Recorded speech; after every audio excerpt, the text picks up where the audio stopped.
រឿងនេះក៏ជាចំណែកមួយនៃបណ្ដារឿងអាគមអូមអាមរបស់ខ្មែរយ៉ាងដែររឿងនេះផងដែរជីតារបស់ខ្ញុំជាអ្នកនិយាយប្រាប់ព្រោះគាត់ជាមនុស្សចាស់កាត់ទាន់ទៅដល់3ជំនាន់ប៉ុន្តែសពថ្ងៃនេះគាត់បានចែកឋានទៅយូរហើយថ្ងៃនេះដើម្បីជាការរំលឹកដល់គាត់ខ្ញុំសូមលើកយករឿងដែលគាត់បាននិយាយប្រាប់មកចែកជូនបងប្អូនស្ដាប់ទាំងអស់គ្នាកាលពីមុននៅក្នុងខេត្តកំពង់ចាមមានប្រជាជនដែលមានចំណូលស្រុកច្រើនណាស់ក្នុងនោះក៏មានតារបស់ខ្ញុំផងដែរគាត់មិនមែនជាមនុស្សចេះអាគមអីនោះទេប៉ុន្តែគាត់ចេះផ្សំថ្នាំបុរាណដើម្បីជួយអ្នកស្រុកភូមិតែប៉ុណ្ណោះក្រោយពីចាប់ដៃគ្នាជាមួយនឹងយាយរបស់ខ្ញុំពួកគាត់រស់នៅយ៉ាងសុខសាន្តប៉ុន្តែសុខសាន្តមិនបានប៉ុន្មាននោះទេដោយសារតែមានមនុស្សប្លែកចូលមករស់នៅក្នុងភូមិដែលគេល្បីតគ្នាថាគាត់ចេះមន្តអាគមច្រើនណាស់រួមទាំងមន្តអាគមកាប់មិនមុតដុតមិនចេះទៀតផងដែលគាត់ប្រើសាក់យ័ន្តនឹងខ្លួនតែម្ដងពុំប្រើអាវយ័ន្តនោះទេជាហេតុធ្វើឲ្យគាត់មានសាច់ស្អិតកាប់មិនមុត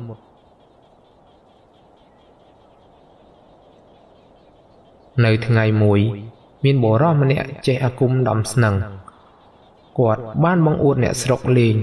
ដោយចង់ឲ្យគេបានដឹងពីមន្តអាគមខ្មែរថាខ្លាំងនិងពូកែស័ក្តិសិទ្ធិប៉ុណ្ណាគាត់អង្គុយពេនភ្នែននិងចាប់សូត្រអាគមឡើងរួចឲ្យមនុស្សពីរនាក់មកលើកគាត់ឲ្យហើបពីដីប៉ុន្តែលើកពុំរួចសោះសូម្បីតែរង្គើក៏មិនរង្គើផងក្រោយមកក៏មានមនុស្ស4នាក់ទៀតថែមនៅតែលើកមិនរួចចូលដល់8នាក់ក៏ពុំរង្គើដែរស្របពេលនោះយាយរបស់ខ្ញុំគាត់ក៏ជាគ្រូបុរាណដែរហើយគាត់ក៏ចេះមន្តអាគមគាថាបន្តិចបន្តួចដែរគាត់ក៏បានដឹងថាព្រោះមនុស្សធម្មតាមិនអាចមើលស្នឹងដែលបុរសនោះដាំបានទេអញ្ចឹងគាត់ក៏ដើរទៅរកកន្លែងនោះដោយសូត្រអាគមដោះស្នឹងចេញរួចគាត់គ្រាន់តែមួស្លឹកត្រចៀកបុរសនោះក៏ហើបចេញពីដីធ្វើឲ្យគ្រប់គ្នាស្ងើចគ្រប់គ្នាឯបុរសនោះវិញក៏សើចហើយនិយាយថាមិនដឹងស្អីទេបងគ្រាន់តែខ្ញុំលេងជាមួយអ្នកភូមិសោះក៏មកធ្វើបាបខ្ញុំដែរយាយខ្ញុំក៏តបទៅវិញថាមកពីអញទៅផ្នែកពេកលេងរបៀបធ្វើបាបអ្នកភូមិបើលេងមិនប្រើអាគមទៅវាស្អីដល់ខ្លួនឯងដាំស្នឹងហើយឲ្យគេលើកមនុស្សធម្មតាមិនដេចនឹងលើកកើតតតែត្រូវអញ្ចឹងបានរៀងកុំឲ្យអួតពេក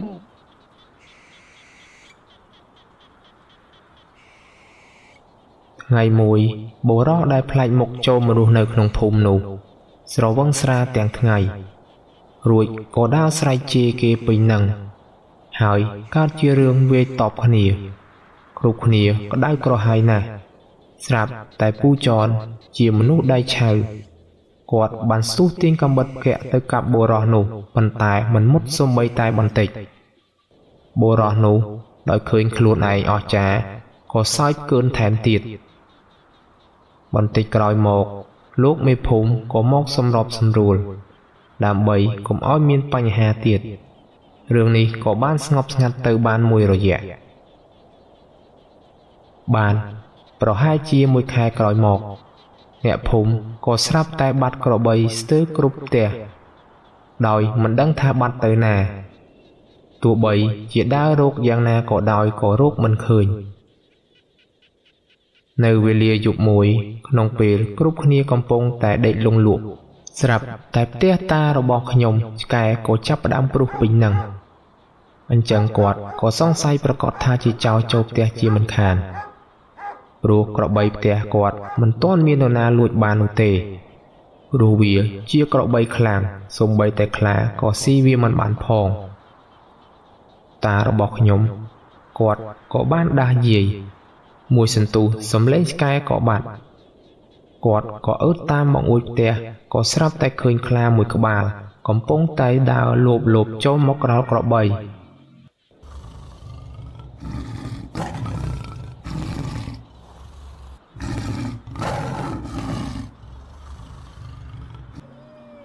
យាយគាត់ឃើញបែបនេះក៏ដឹងថាមិនមែនជាខ្លាធម្មតានោះទេតែវាជាខ្លាអាគមដែលគេប្រសិទ្ធិប្រើឲ្យមកដោយគាត់ដឹងសភាពការមិនស្រួលគាត់ក៏បានសូត្រសេកអាគមរួចក៏ផ្លុំទៅវិញទើបខ្លានោះរលាយបាត់វិញបានបន្តិចក៏ស្រាប់តែឮសូរសំឡេងក្របីដើរតែមិនមានសំឡេងស្រែកទេព្រោះវាស្រែកពុំរួចព្រោះអាគមចងហើយគាត់ក៏នាំគ្នាចុះទៅមើលឃើញក្របីបាត់ពីក្រោលទាំងអស់ភ្លាមនោះយាយក៏គាត់ឲ្យតាគោះត្រដោកប្រាប់អ្នកភូមិក្រោយពីអ្នកភូមិឮហើយក៏នាំគ្នាផ្អើលអុជចន្លុះរួចមកជុំគ្នានៅមុខផ្ទះតាក្រោយពីជួបជុំគ្នាហើយអ្នកភូមិរួមទាំងតានិងយាយគាត់ក៏បាននាំគ្នាដើរតាមគន្លងដានជើងក្របីទៅលុះដល់ចុងភូមិក៏ប្រទះនឹងក្របីជាច្រើនកំពុងចងជាហ្វូងបំរុងដឹកចេញទៅហើយគ្រប់គ្នាបំរុងដើរចូលទៅលេងក្របីទើបយាយរបស់ខ្ញុំគាត់ស្រែកប្រាប់ថាកុំអាលទៅព្រោះអ្វីដែលយើងឃើញអាចមិនមែនជាការពិតទេភ្លាមនោះគាត់ក៏សូត្រផ្លុំអាគមរបស់គាត់ដែលគាត់ចេះចាប់ដីមួយក្តាប់រួចក៏បាចទៅចំក្របីទាំងអស់នោះភ្លាមនោះស្រាប់តែឃើញថាទីនោះប្រែក្លាយទៅជារណ្ដៅដែលមានជំរងឫស្សីជាច្រើនបំណងថាបើដើរចូលទៅពុតជាធ្លាក់ចូលរណ្ដៅនោះស្លាប់ជាក់ជាមិនខានគាត់ក៏ចាប់ផ្ដើមគន់គូមើលទិសដៅដែលក្រុមចៅដឹកក្របីចេញទៅក្រោយពីឃើញហើយក៏នាំគ្នាចេញទៅតាមពិត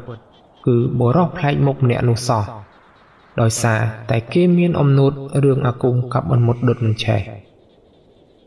បុរសនោះមិនខ្លាចទេអ្នកភូមិក៏ប្រយុទ្ធទល់ជាមួយនឹងបុរសនោះតែមិនឈ្នះបុរសនោះទេ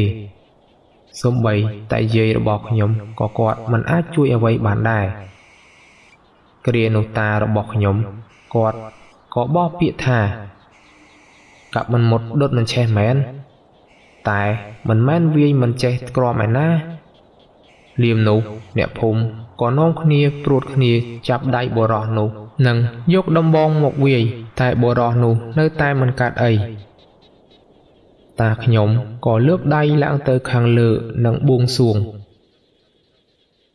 បបិទ្ធបារមីនៃព្រះរតនត្រ័យបបិទ្ធបារមីគុណបុព្វការៈនៃមេដាបិតាខ្ញុំអ្នកសច្ចាំងបងបត់ដោយអំណាចនៃអំពើល្អដែលខ្ញុំបានសាង